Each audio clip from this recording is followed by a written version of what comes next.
Hey folks, Christian Swain here, CEO of Pantheon Media, where fans belong. And starting now, Pantheon is where fans invest. You now have the opportunity to own a piece of Pantheon. Equity crowdfunding raises capital from many small investors in exchange for equity shares. We're working in partnership with StartEngine. They're an equity crowdfunding platform registered with and overseen by the SEC. To start, we want to express our gratitude to our amazing fans. As a token of our appreciation, you, our loyal listeners, are first in line for an exclusive opportunity to invest early and grab a piece of the Pantheon action, along with special bonus discounts and perks for joining us at the beginning of this exciting journey. Simply put, rather than donate, like you would with, say, GoFundMe, you're actually purchasing shares of the network. You'll be shareholders, co-owners, right along with us. Together, we've built a vibrant fan community. It started with music, and now we're engaging sports fans too, in a big way. Please consider taking this next step with us to collectively grow and benefit from Pantheon's future success. Go to startengine.com/Pantheon Media to find out more. Again, startengine.com/Pantheon Media. Invest in your passion, invest in your community, consider investing in Pantheon.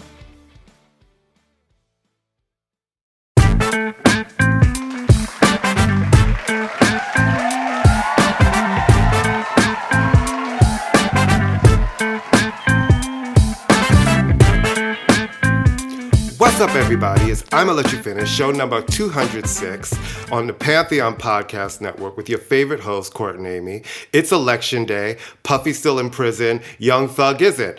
Welcome, everyone. Well, before we get started on what may be the last day of democracy, though, I think you and I should continue this podcast from a bunker somewhere in an undisclosed location. As long as they have pizza. Yeah. Oh, and what a segue, Courtney Anderson, and coffee.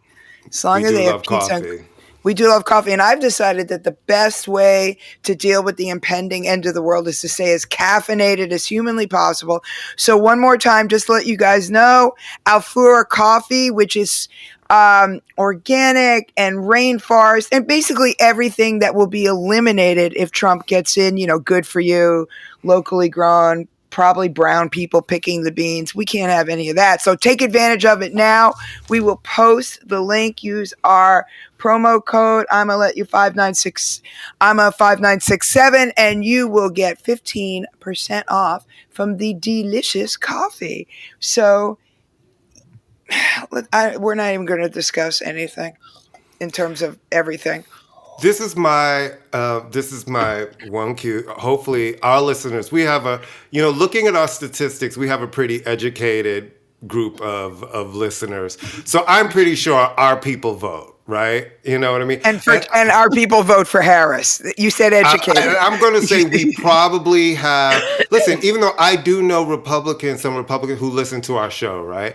But I think for the most part, I think we have a sensible group of people that listen to us. So the only thing I'm going to say to you is get out there if you have not already done it.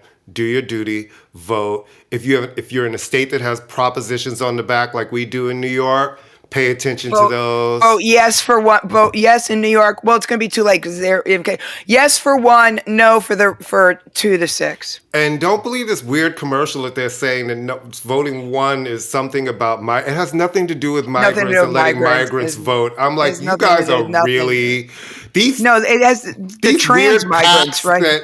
These weird, right, exactly. These weird PACs that get to spend money and make commercials and kind of spin some shit is like this. Our politics is in the toilet. It's just really in a toilet. Well, and one more time, get off of X, everybody. The most evil place. We got rid of our X account. And I told you, I still have my personal account, but I'm just there for the porn. No, not me. Well, I'm sure what I'm afraid of, it might be Elon Musk. God. Oof. Anyway, let's okay, we have said over and over and over and over and over again that the 2 most overused words in the English language are icon and genius. In the case of the passing of Quincy Jones, those 2 adjectives don't even do him justice. Absolutely. You would be absolutely the hardest thing to do is to find an artist or a song he didn't have a hand in. Kind of, sort of. I mean, I don't know. Maybe he never worked with Iron Maiden. All right. So, or he's just basically worked with everyone. If you don't, And if the godfather to everyone. I didn't even realize he was Emily Estefan's godfather. I think him and Dolly Parton have basically covered everything. Everybody is. So, I mean, we're going to post a playlist of some of his better known and lesser known tracks, but it's you have heard him. Yes, the biggest known stuff is his work with Michael Jackson, but just an extraordinary jazz producer, classical music producer, Frank Sinatra, Leslie Gore. Pop. Let's start where it started. It started with pop with Leslie Gore. That is with Leslie Gore. That is where it started, but with Leslie Gore, and he had a string of hits, I believe 15 top 20 hits with her. Just a phenomenal, a studied, learned musician, an ear like nobody's business, and then on top of it, a movie producer. For good, bad, or indifferent, he's the one that decided to make Oprah Winfrey a movie star. He had the foresight to buy A Color Purple and turn it into film. He started Vibe magazine, which I know you were a fan of, and it employed me for quite some time. He had his own label. He had a production company. There's a great documentary about him, I believe, called Q, on one of the streaming services. His autobiography is phenomenal, just phenomenal. The song is crap, but if you want to watch a great documentary about a maestro at work, watch the documentary about We Are the World. I mean, I just had a conversation with a friend this morning who brought up, and We Are the World. I was like, shitty song, great moment in history. He was like, you think We Are the World is bad? I'm like, it was bad when it came out. It was bad. I said what made it great was all of those people in one room and the fact that they could pull them all together and make this sort of a record. I was like, but that song is terrible. No, it's almost the 1-800 car for kids of charity songs. Not quite as bad as the 1-800 car for kids. But anyway, the superlatives, it doesn't, I mean, like I said, no matter what political persuasion, what race, what gender, what sexuality, whatever, he has touched your life in some way. And so he lived a full life. 91, and he was married to Peggy from the Mod Squad, which is cool. I mean, he was married to a lot of people, but Peggy from the Mod Squad, which to me, as a girl growing up who wanted to be Peggy from the Mod Squad, and clearly that never worked out for me. Anyway, I mean, he can't even rest in peace because he did. But I will tell you a really funny story. Did you ever meet him? I've never got to.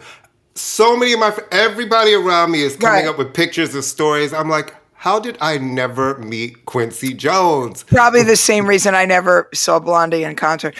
I will tell you when I can't believe that. Well, I'm going out of my way. I know I can't believe it either. But and yes, by the way, this is going to be my voice clearly for the rest of my life. When I was on 4 of the Floor, Quincy Jones was a guest, 4 and Floor on VH1, and they had the muckety mucks up there were like, no black music. We play Boyz II Men and Des'ree. That's it. No hip hop. No blah, blah, blah, blah, blah. That was back when VH1 was trying to be like the adult contemporary. Remember, it was a big thing and black artists were pissed. They were like, we can't get played on VH1. Well, I mean, certain kind of black artists could, but they certainly wouldn't play hip hop or anything like that. Anyway, Quincy Jones was a guest on 4 on the Floor. And of course, because he's Quincy Jones, nobody's going to tell him what he can or cannot say. Absolutely. And they would always sit me next to the guest because I was all talking with my hands and cute and stuff. And I started talking about, because I would go out of my way to say the stuff they didn't want me to say. And I was talking about some rap record or something like that. And Quincy Jones turns to me and on camera is like, yeah, right, and agreeing with me. And I went, I have now been validated. Everybody needs to shut up in the head office because Quincy Jones agrees with me. So hush your bazoos, all of you. Anyway, you can't even mourn. Not that you shouldn't mourn Quincy Jones, but it's not like he didn't celebrate. Play the music. There's so play the music. Much. He lived a fulfilled, a wonderful life. So left children, grandchildren. There's a million godchildren. I mean, just and all across. Yeah, relatively scandal free, all things considered. I would say he was. Yeah, I don't ever remember some big. No. Horrible kerfuffle. Oh, I did. I did meet him once. I just realized that I was, the Stanhope Hotel. Oh, you met him when he was sitting next to him on a talk show. No, another time. Remember the Stanhope? The Stanhope Hotel across the street from the Met? Really fabulous, old school New York. I was in there. I think I was there to interview LL Cool J, and Quincy was there with Nastasia Kinski. So there. I forgot that he went out with Nastasia Kinski. And bred with her. There was breedage. With Nastasia Kinski. Oh, okay. Yeah, whatever. Okay, so Quincy Jones, please, just listen to his music. I mean, it's the easiest. You can't avoid it in the best way. There's a lot of playlists floating around. We have our version of a playlist coming out, like with the show. It'll be fun. All right, and then DJ Clark Kent, God's favorite DJ, as he was billed, passed last week, 57, something ridiculously young like that. Our friend Ann Christoph worked a lot with Clark. From the beginning, like it was from the very beginning. East, West. Yeah. She and Ann, I want to say Ann co-founded like the DMC championships. The DJ battle that used to happen because every year I was first of all, when I read her post, I had forgotten all about it. And I had forgotten all about the new music seminar that I used to volunteer at every year, and I used to work the merch booth. I used to love doing the new music seminar. And one year they decided not to bring the DJ battle back, which was always really popular. And then she put it together. And I know that, Clark was her guy. A lot of people loved him. He was a very loved person. Very loved person. And again, another one, an icon in the business. Like the word is going around a lot, but he truly was an icon in the business. No, and responsible for tons of songs. Basically, the guy who put Jay-Z on, for all intents and purposes, the guy who put Biggie on, and revered, iconic. Listen to his music, and really, really beloved. I've never heard anybody say anything bad about him. Did you know him?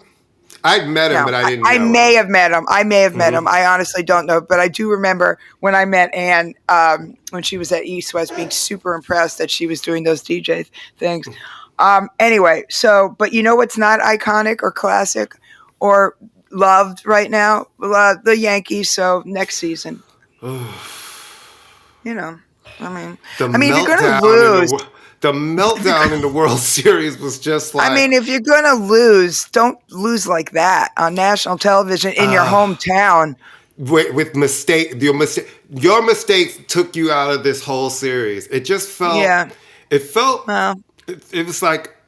So you get to the World Series for the first time since 2009 with this group, and you're now standing there watching the Dodgers, your cross-country rivals, celebrating on your field. Yeah, that's the worst. Merry Christmas. No, to have to watch them celebrate. Yep. And, all LA teams are ridiculous. And then get to fly home in a Patriots jet. It's just like all the things. Well, next year, I guess, Not whatever. with this team. Right. I feel like they need to make a whole bunch of changes because this crew ain't it. They made it to the World Series, so something's working. I didn't really pay much attention. I know that my son was on. I had to do a wellness check with my Yankee friends. All right, so we always used to joke around about the Young Thug trial taking longer than the gestation period for an elephant. I'm just flipping through the interwebs the other day, and I'm like, it's over? No, it's not over.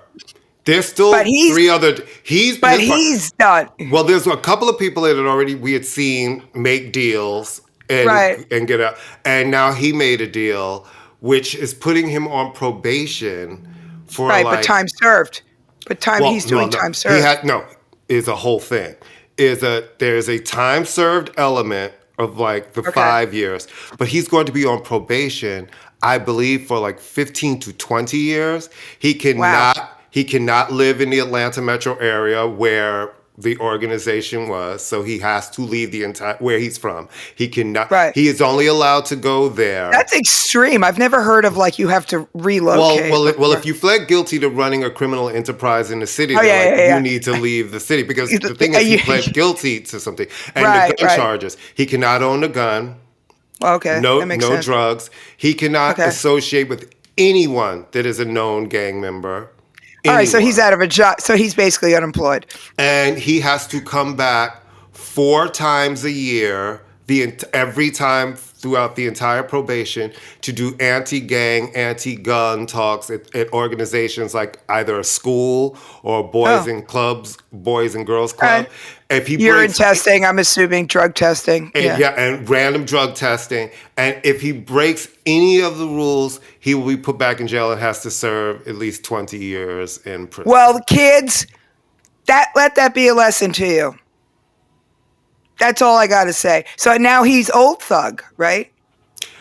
You know, it'll be really interesting to see what this does. The kids love him. The kids love him. His artistry, if you listen to his music, it really is. It's about the streets. It's all that culture. I think that I do think he's talented. So let's see if you dig in, where does this take your art?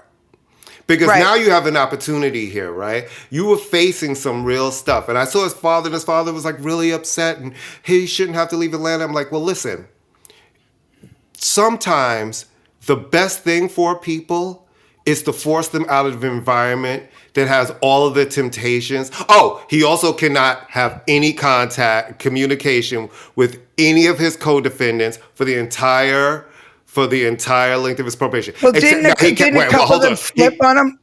Well, we don't know if they flipped on him. Everybody wants to say that. Everybody made their deals. I don't think anybody pointed a finger. He can with Gunna and one of the other ones because they're signed to him. So he can have professional dealings with them. So this is a real forcing someone to change their life and change their lifestyle. And it is an opportunity, right? It's like, let's see how he handles this new opportunity. Because, if you listen to online and all of that shit, people are negative and they want to drag you back into some shit. So I hope for him, this is a fresh start and a new perspective on life and a new lease on life. And he just tries to go for it. He talks about the streets, but he's also was one of these guys who was really, really kind of avant in a lot of ways. He was one of the first heterosexual black male artists to kind of show up with the fingernails and the dresses. So he was an interesting character in a lot of ways, but if you want to stay 100% clean, you got to get out of the music industry. Let's be honest. You can, but we'll see what happens. I've heard his music, obviously. I don't sit around listening to Young Thug. I know Gunna, I know who these people are, but let's wish the best for him. I've said it on this show before too. We talked about the streets. People think the streets are a game. It's like, it's not a game, man. It's not a fucking game. Sesame Street's a game. Okay. Candyland's a game. All right. I'm going to say something really kind of like, all right. When Shawn Mendes first came out, he was sort of being marketed as the teen pop version of John Mayer, right? Yeah. He was a good guitar player. And though John Mayer is an asshole, sorry, but he is. He is. Decent enough guitar player, but just not like the guy you want to hang out with, really, in my humble opinion, having interviewed him. That said, Shawn Mendes, and he was like a pop star. I couldn't name a Shawn Mendes song if you put the gun to my head, but I know he's really popular. He's cute. And then he dated Camila Cabello, and they were like cute, and they were a couple, and they were in each other's songs, and blah, blah, blah. And then they broke up and they got back together. All right, so Shawn Mendes is like now back again. And the New York Times article, first off, every picture he has his shirt off. Every single, I have nothing against this because women are forced to pose. But I'm like, I'm sorry, when you're trying to do an article about being taken seriously as an adult artist and not, I'm like, put your goddamn shirt on. Granted, it's a body we want to look at. He's a good looking guy. Anyway, So he's doing all this press, and I guess there's always been rumors about him being gay.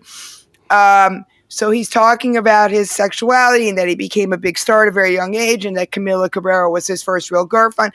But I will say this, him possibly being gay may be the most interesting thing about him. Kind of, sort of. God bless if he is. As someone who knows that feeling of whatever you're feeling on the inside and trying to really sort of figure that out and who you are in life and all of those things, I absolutely 1000% hope for him that, he gets to a place of peace within that. It must be very hard to do it in the world, especially when everybody's been calling you essentially a queen for years, But I hope he finds that peace with that. Truth of the matter is, you don't have to announce it. It's nobody's business but yours. So, well, I mean, he's got a record coming out. It's all the things, right? It's like all the things. Listen, I hope he finds the peace with it. Yeah. I know people who really like him. I couldn't care less. I have no problem with him. At times I've seen him, I'm like, oh, he's good. He's we're not the audience once again. I mean, it's not like he's Leland Farmer. You know what I'm saying? It's like, beat it, not kid. Like he's not like he's any farmer. But yay for you. Yeah. I mean, but I did, when I read the article, I'm like, oh, he's queer. Cool.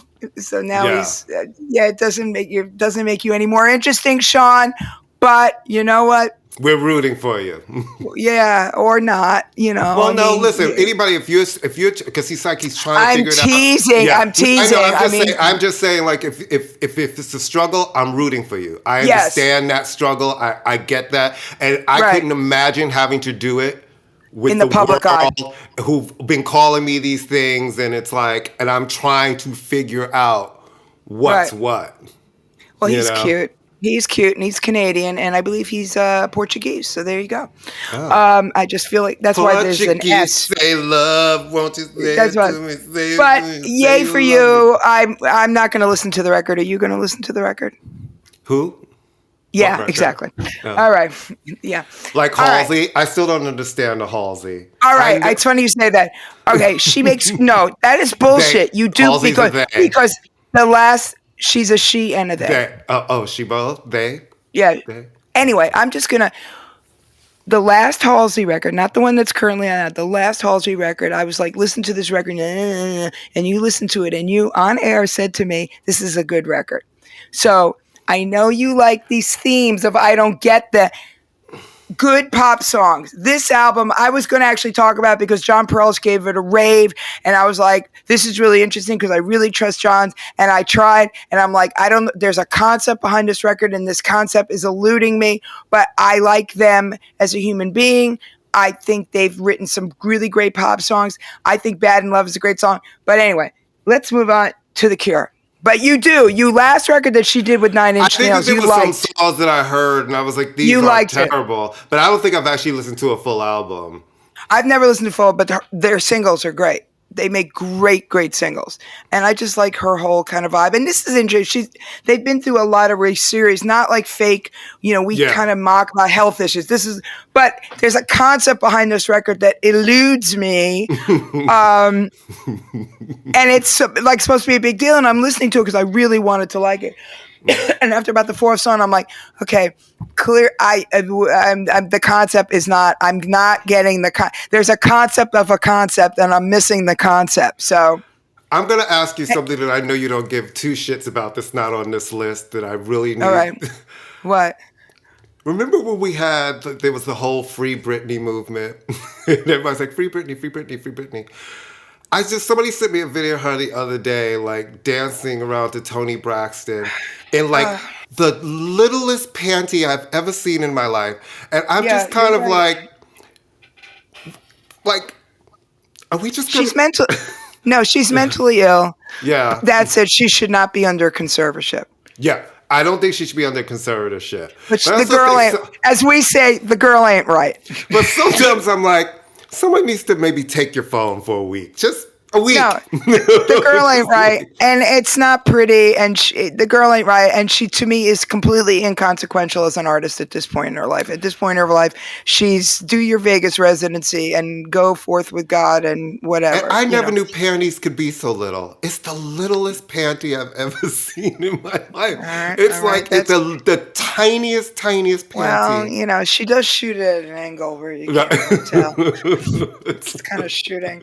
She's kind of shooting down. I don't really want to think about Britney Spears' crotch for the rest of the day. It's bad enough what we're going to be going through today. All right. You see, now you fucked up my segue. I had a genius segue coming. You fucked me up, Courtney. God damn it. You know I live for my segues. I'm known for my segues. All right. I have said numerous times, and I'll say it again, I am well aware of why The Cure are important. I have heard many, many Cure singles in my life. I am a white woman of a certain age. Of course I've heard The Cure. When I hear The Cure in Trader Joe's, I'm like, man, this is a great song. I have never listened to a Cure record, but I have heard people playing them and gone, oh my God, who is this? And this Bike Messenger the other day, I'm like, oh my God, what do you listen to? They went The Cure. I'm like, holy crap, this is great. And when they were inducted into the Rock and Roll Hall of Fame and they played, and I only knew like 3 songs, I was like, holy moly, this band is amazing. Yeah. And I have a tremendous amount of respect for Robert Smith because he has stuck to his guns stylistically, physically. He was one of the big people coming out against ticket gouging and refusing to sell tickets for price. All right, that said, I wouldn't know if this is a good Cure record or a bad Cure record, but all I know is that it's the first Cure record in 16 years, and it is people are melting with excitement at how good this record is. They have fed their fans, and then they did a 3-hour concert from the Roxy, right? With a live stream that just people amazing. Listen, did you see any of it? It was great. I did. It was really good. Really good. This is how you come back after not making a record for almost 20 years and feed your fans. 16 years. But they've always toured. That's the thing. They have toured. So, I'm sorry. You know what I mean? They haven't made a record, but they are an intact group. So it's another one of those groups, you get good musicians. Like people want to play with him. They want to. So again, I can listen to this and say I like it or not, but people who are Cure fans, people of a certain age, they are a hugely, hugely, hugely important group. There is no denying their importance and their place in the Pantheon. But this record is getting phenomenal. I would not be at all surprised. Amy makes a prediction: #1 album next week. I wouldn't be surprised. Or number 2. I wouldn't be. It's well, I'll tell you this: it's trending coming in at #1 in the UK. Absolutely. Okay, that makes sense. I think that they will absolutely have a top 5 record in the US. I think so. That's fair. Because their audience is also the age of people who buy records. Yep. Their core audience are 50-year-olds, to be fair. Yeah. Because I think their first single came out in 1977, 1978, Killing an Arab or Boys Don't Cry or something. No, they're a great group. I am literally okay, I'm dying. What's going on? If there's anybody listening who's an ear, nose, and throat person, could you send me? Look, somebody just sent me a text as soon as I said that, but it's my neighbor. Probably with a picture of Bosco. All right. So have you ever seen Radiohead perform? Never. Now that surprises me. I'm not a huge Radiohead fan. I could have, but not even the second album. That's the second and third records. You know what I really liked? Kid A. And let me just tell you a funny story about that. My friend Albert comes to me one day. He's like, I discovered this new band. I was like, who is it? They're called Radiohead. They got this new album called Kid A. I was like, okay. Wait a minute. That's their third record? He discovered them on their third record? I was like, After Creep, which was a huge hit? I will give you, not maybe knowing the first album. I was like, right. But someone like you who's plugged in, you missed the entire fucking brouhaha of OK Computer for like 2 years? No. I'm sorry, you missed the whole brouhaha of the Benz, which was their biggest commercial success and was all over MTV. Fake plastic trees? Come on, Albert. Kid A. He was like, I discovered a new band. Oh, Jesus Christ. Well, anyway,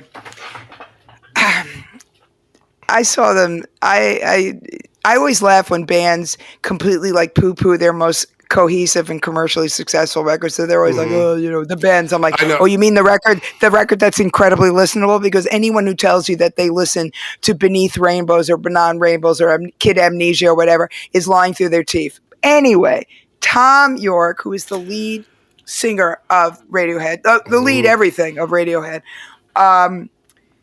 was performing, and I've interviewed Radiohead. They have at least then had quite progressive politics. So this is not Jason Aldean. Okay. These are people they're British and they're very progressive in their politics. So they have performed in Israel before, and people have been up in arms about their performing in Israel. And his attitude has always been, and I think rightfully so, you don't punish the country for the government, because if that were a case, if Trump gets reelected, nobody should perform in this country either, if you think about it, because he's a lunatic. Anyway, he was performing, and somebody from the audience started heckling him and yelling about Palestine and Gaza, a very valid thing. And basically Tom York was like, put up or shut up. He said, come up here and say it with your whole chest. Say it with your whole chest. And say it with my whole face. And, and I've heard people, I've been reading people saying, he's a Zionist. Now, I don't really know a lot about his politics. Why are people saying that about him? Has he said things? I interviewed them a million years ago when they were doing the Tibet Freedom Concert. So they were very kind of like boycott China and stuff like that. I think his attitude is, from what I can gather, has been, it's not Israel, the country, that's the problem. It's the government. And you can make this argument. I don't know whether he's a Zionist or not. I mean, he's not Jewish. To the best of my knowledge, he's not Jewish. So I don't know, and they're not like an overt, but I'm going to assume that what he's saying is artists play where there's a need for art. It's not like he's up there waving the Israeli flag. I think his attitude was, don't interrupt the show. But I don't know if he's pro-Palestine or anti-Palestine or anything. But it is an interest. This is not Roger Waters, who is pretty much an anti-Semite, I mean, it's an interesting thing. And he walked off stage. He ended the show. He left. Yeah. Yeah. Was he performing as Tom? He was performing with his band Smile, right? He wasn't performing. I believe. Yeah, which are like three guys from Radio. I will say this though about Radiohead: when they were inducted into the Rock and Roll Hall of Fame, they were one of them. We don't want it bullshit competition. Blah, blah, blah, blah. Cut to they get inducted. Not him, but three of the other guys were like, this is the greatest day of my life. So he's kind of that guy, but they're very talented. And the guitar player, Johnny Greenwood, has done a lot of really good soundtrack work. And he helped me find my son when he was lost at the Tibet Freedom Concert. So for that, I will always be grateful to Radiohead, because I lost my son at a concert and they found him for me. Them and Sonic Youth there. But it's like I said, we've had this conversation. I mean, listen, there's no argument, but it's like, is it net? I don't know. But that's what happened. He stormed off. And this has happened before with him, though. This is not the first time.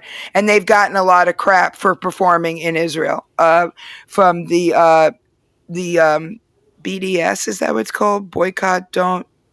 I don't know.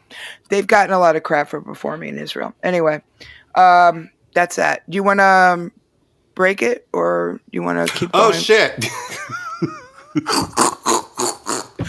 We're just talking, and I'm like, yeah, you know what? We're going to take a break and be right back. Thank you.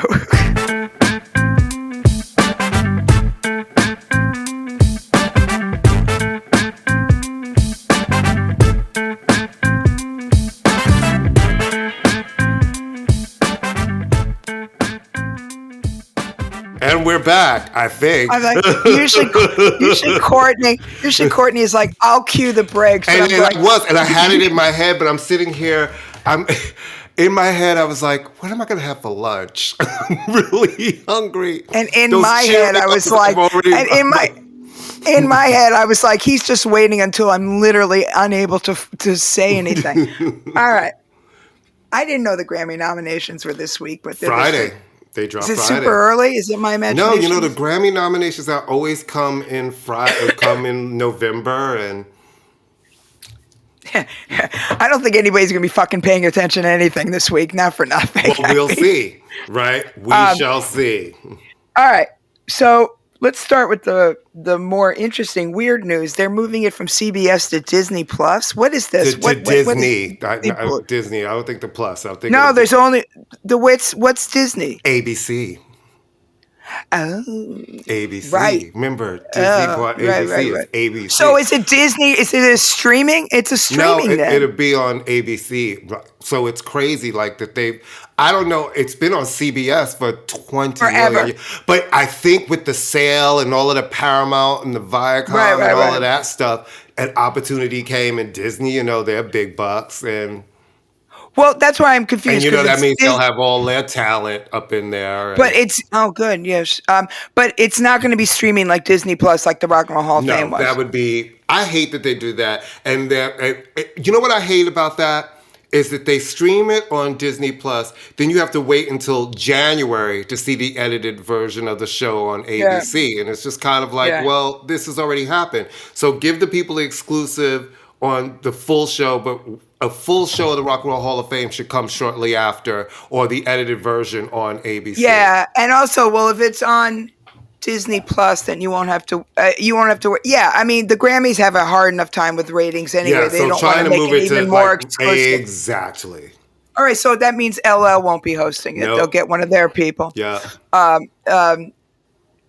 my God! I almost said Regis.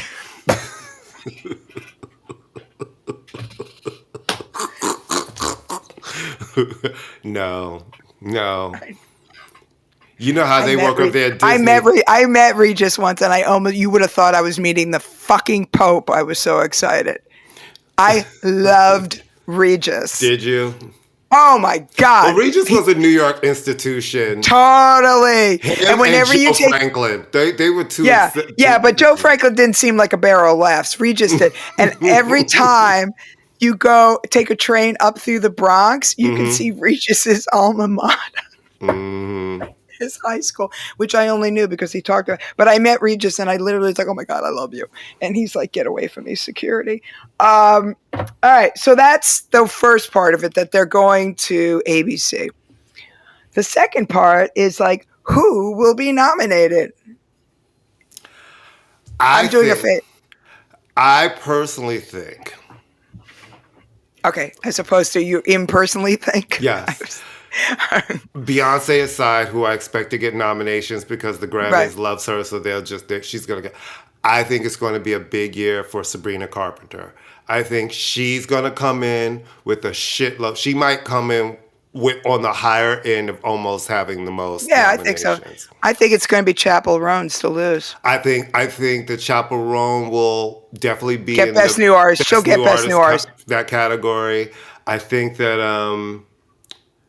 I think she'll get Song of the Year. I think Good Luck Babe. Sorry, the other songs are great. It's either going to be Good Luck Babe or Shaboozey. Yeah, I think Shaboozey's going to come in with a bunch of nominations. I also think Billie Eilish is going to come in. I think she will get it. Dua Lipa no one's even talking about that Dua Lipa record. And I hear Houdini everywhere. I hear all the songs a lot. Everywhere. But here's the thing. Grammy voters love her. She's a Grammy darling. So she might slide in there on pop vocal album or something. Because once you won and they love you. So I think that she might get in there. Or a dance. They might get her in a dance quality, a quality cat. You know what I mean? All right. So Taylor, obviously, though, I will say, I don't think this is her best record, but I think because she's not such her best mainstay. No, they have. I think Fortnite will probably get a record and Song of the Year nominations. And because they cannot not give her an Album of the Year nomination, she'll probably make it in there. Just like I think Cowboy Carter will make it into the Album of the Year. There's just no momentum anymore with Cowboy Carter. Right. They'll give her something. Yeah. And they've also been guilted last year. They got which is why I think it's going to work in reverse against them. Yeah, I do. I think it's going to work. I think they're going to be and like, the fact we'll that show every time you. they mention her, it's like she's got 32 Grammys, and I think for a lot of people, that's an insane number. And this is where people get to take out how much they have to say they like her publicly, but don't when they get to vote. Right. I think Charlie XCX is going to do really well too. I think Brat is going to absolutely get an and album I think of the year. Apple could definitely get a Song of the Year, and she'll definitely win in dance categories for sure. Yeah. I think Kendrick Lamar could easily win Song of the Year. I do too. I mean, that song was a moment and then some. Now, whether it's something that the typical Grammy voter cares about, because everybody votes in the top 4 categories. So you get the string player from the Boston Philharmonic voting the same way that Jeezy votes, Right. But it is a moment, and it would be, it would probably be the first song accusing someone of pedophilia to ever win a Grammy, I would imagine. But I really think Chappell Roan, I think that, first off, she can deliver live. She can deliver live. It's a success story. They love a rags to riches story. I enjoyed her Saturday Night Live performance. Yeah, she was great. I thought she was great. Really good. I thought she was great. And good luck, babe. I mean, all the songs that are under consideration are worth it. I don't see the Ariana Grande record getting much. I think that it didn't really do much. It actually did, though. She had 2 big hits off of it. It did. The problem was, for that, is they've been promoting Wicked since the summer. So the record came.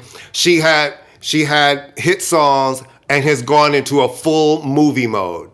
You know, so and Post Malone could also do. They like the Post Malone. The Grammys love him. I think he's going to get a bunch of country nominations and probably an Album of the Year. Now, the watch for a lot of people is going to be: will Beyonce get any country Grammy nomination? What do you think?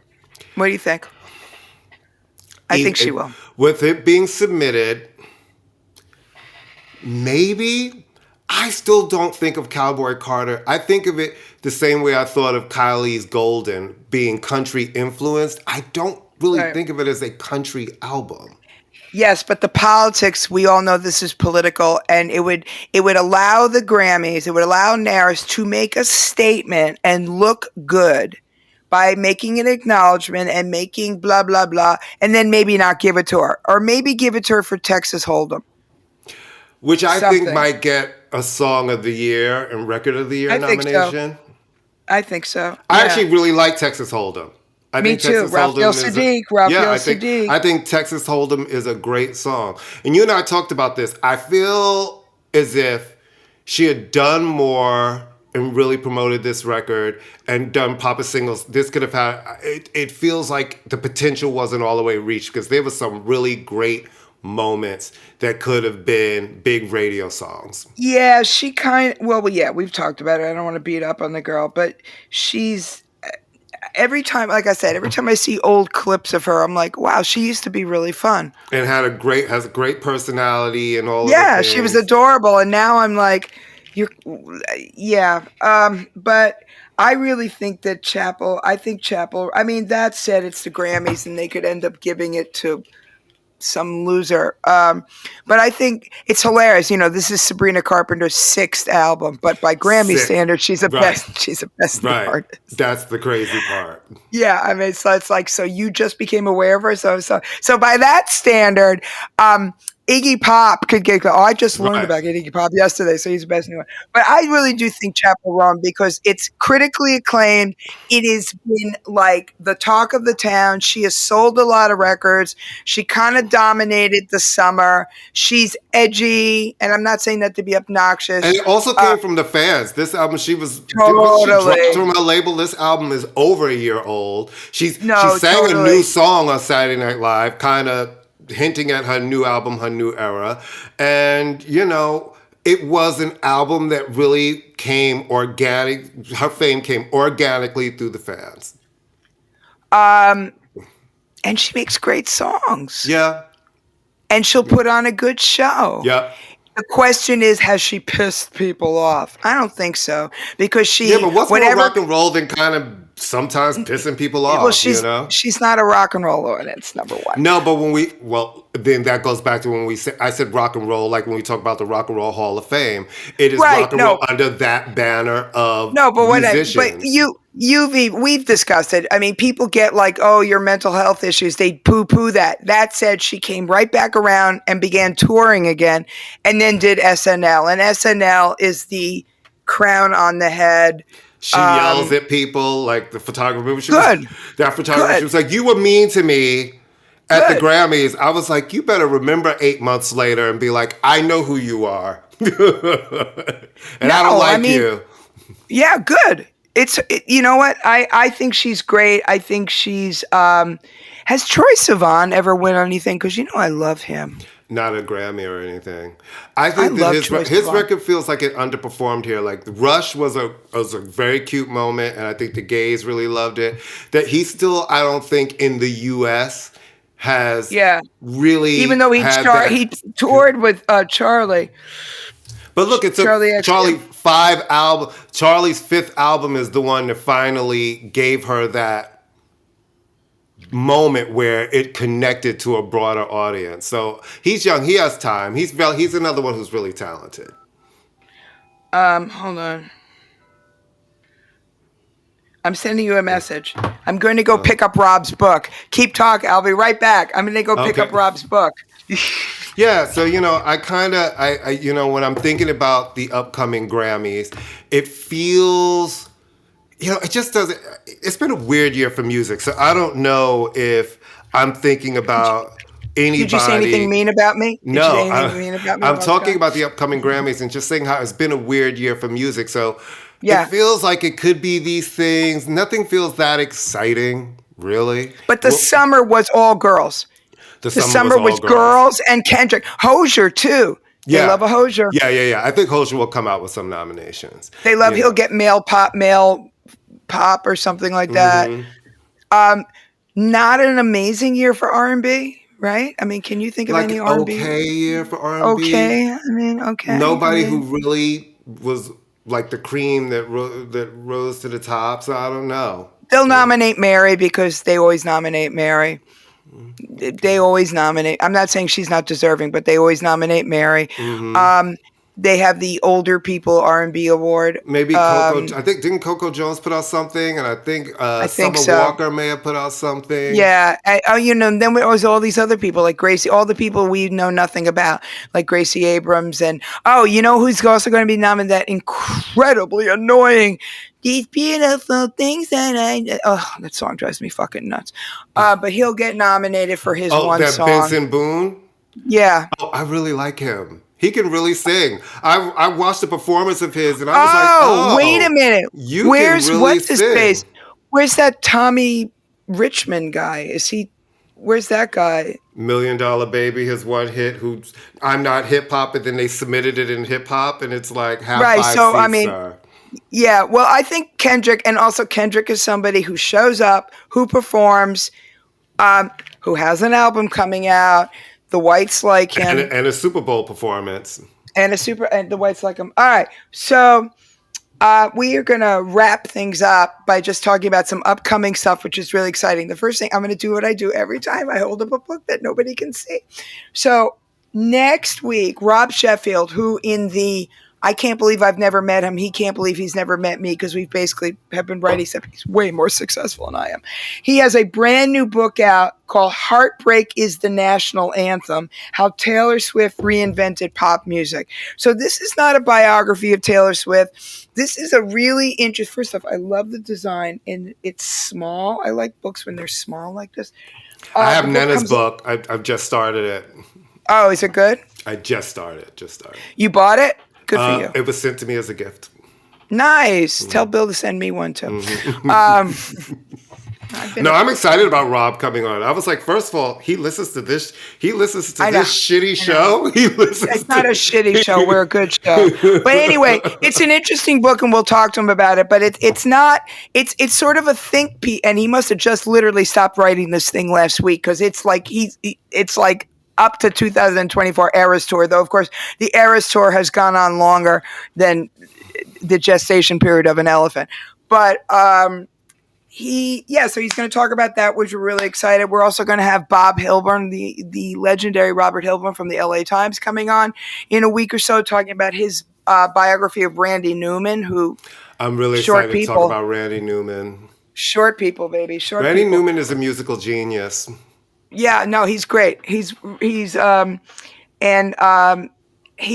And why don't you and our friends, our mom and dad, or I guess our dad and dad, because I don't know if there's a mom involved, our parents, Pantheon Podcasts, have some amazing news, which Courtney will tell you about because I literally can't talk anymore. So guys, are you an investor?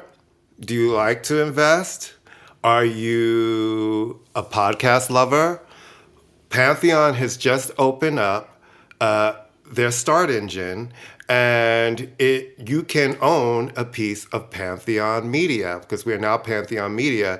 We definitely have opened up beyond now just music. I know I've talked to you before that we have the sports network at Pantheon and social commentary space is like that. I want to say we're kind of pioneers at Pantheon because we were the social commentary show.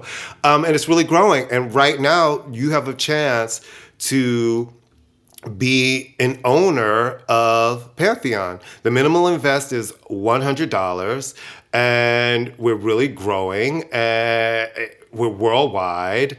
And this is a perfect time for you guys, if you are investors and you want to invest in a really great podcast network that is solid, not going anywhere, and only getting bigger.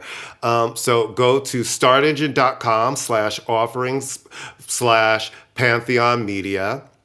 You can see all of the details there on how to get equity. I think it's a great opportunity. Yeah. And, I know a lot of you that listen out there who like us are investors and have portfolios. So if you're looking at trying to add some media to your portfolio for the future, I think that this is a great place for you to start with us at Pantheon. So Amy, what are you listening to?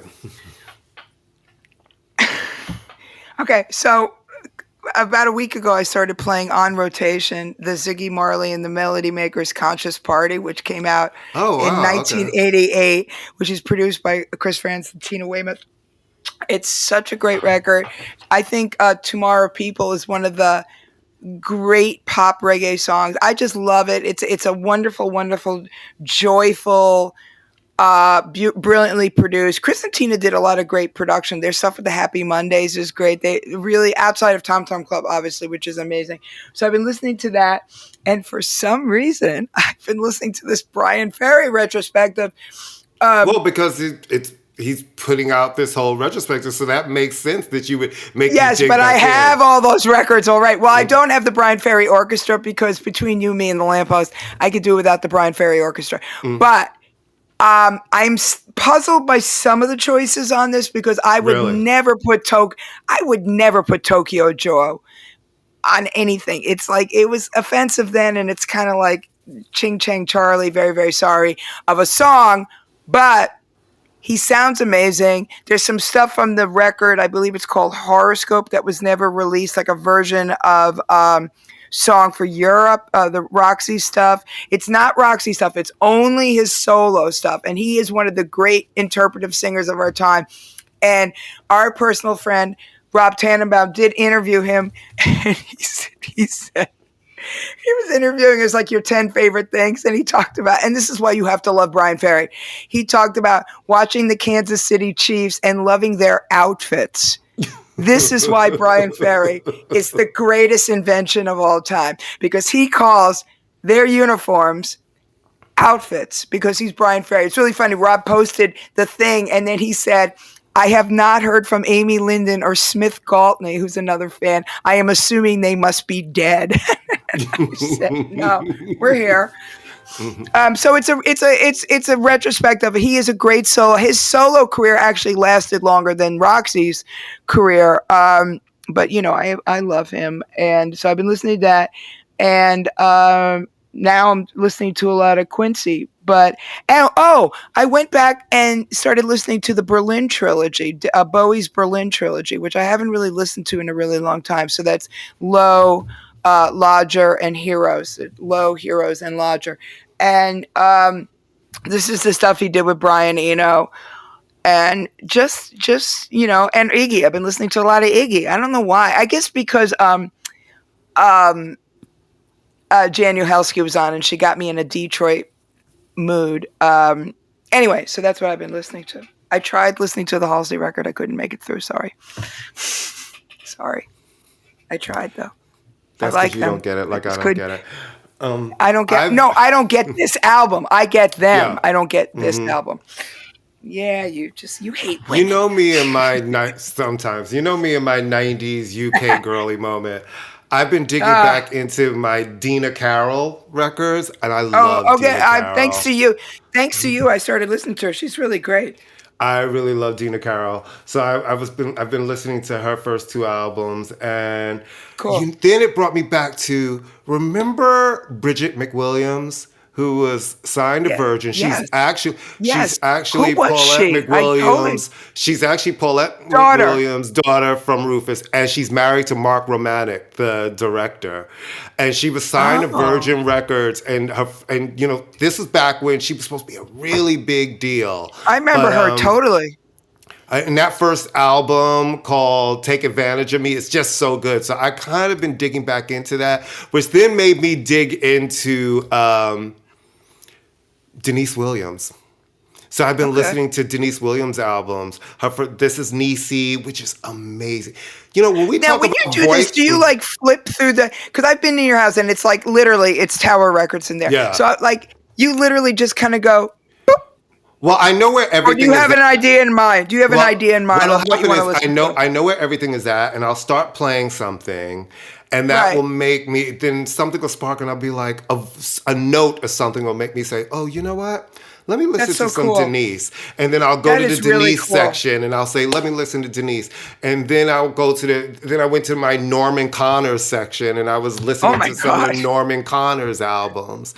You are my starship, one of my favorite expressions ever. Which then brought me to my Stacey Lattisaw section, but I wanted to hear her later albums. So I went to her Personal Attraction album and listened to Every Drop of Your Love and Changes, songs that I just love. So I've been listening. I told you, when it gets cold, I go into my all right, high production value with vocals. 75 degrees That's summer. Today. I know, but that's summer music. In the winter, I'm like, I need some vocals. I need the talent.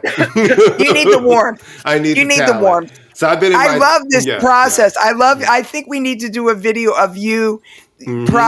We need to do a YouTube video of you showing how you select a record, because the way I do it is I look at my CD collection and then I go, oh, right, you don't have a CD player anymore. And then I turn it, go on Spotify. Right. Which not all of them are there, or then it's like not at all. Or re-records of songs or part of the album and not the whole thing. And I don't have a CD player again either, so I have all of these CDs and no place to play them. They're like, Angela, if you're listening, which you will be later, could you just possibly make me sound like a human being? And on that note, thank you guys. So if you remember Start Engine offering Pantheon, go on there, check it out. If you're an investor, $100 is the minimum, dollar shares. I think you'll be happy. And if you're in America, because I know we're listened to worldwide, thank you for people. Let me just tell you something. When I am looking to see where we're listening to, and I'm like, how do they find us in China? How do they find us in Africa? Okay, I do want to say the China one is suspicious. But it's all the time. It's not just one time, and it's not one person. It's like the numbers Turkey, are there. I know Turkey. I know why they're it's in just Turkey. all over it's global that you guys listen to us. So thank you, everyone around the world. We appreciate that you have been listening and sticking with this crazy ass ride. You know what it is. Tell a friend, share the show. Talk to us on our I will say our Facebook page has been Are they behaving? It's been so much more pleasant. Everybody's being nice. All right. Let's pick a scab. Let's not pick a scab. I'm not picking a scab. You have to let me finish. You have to let me finish my sentence. I know, but you are right. You are right. It has been nice, and we appreciate it. And we like. Listen, we like discourse. You don't have to agree with us. I'm not a person who needs people to agree with us. I just like it when we can have different opinions and people act like adults about it. I appreciate that. You know what I mean? And it's been a much more pleasant experience. And it's the interesting thing about us doing this publicly, right? Because you realize, all right, I'm not going to know everybody. They're not going to know us. And it was a little bit of a learning curve how to deal with some of the energy that came towards us, and we were both like, what's happening? You want to hear something really funny? Mm-hmm. Hi, Gina. So a friend of mine who used to be my neighbor, and the marathon goes right down our street. So, So every year she'd be out there, and every year at the marathon she posts, I miss my Brooklyn people. I miss my Brooklyn energy. And I respond, I go, I miss you too. And Gina jumps in. She goes, oh my God. Amy, my friend Courtney does a podcast with Amy. How do you guys all know each other? You know more people in New York than I do. And I'm like, I was her neighbor for 35 years or 30 years. And it was like hilarious, the 6 degrees of separation. It was like crazy, very, very funny. Yeah. When people tell me or they send me a note and they comment on something, and I'm just like, holy Who are shit. you? People, I'm just always fascinated. I'm like, I know, I love it. People really listen to us. I know. So tell all your friends because. And tell your friends who work for the Knicks organization that we would like to see a Knicks game this season, please. I'll see him play anybody. I don't give a flying fuck. I mean, you know what I'm saying? And I want the good seats where you get to go to the suite and get the good food for free. No, I don't even give a fuck about that. I just want seats. No, I know, but I just want to see a game. I just want to I'm what Ashford Simpson would say. Everybody wants to be bougie. And with that, we will see you next week. Toodles. Bye.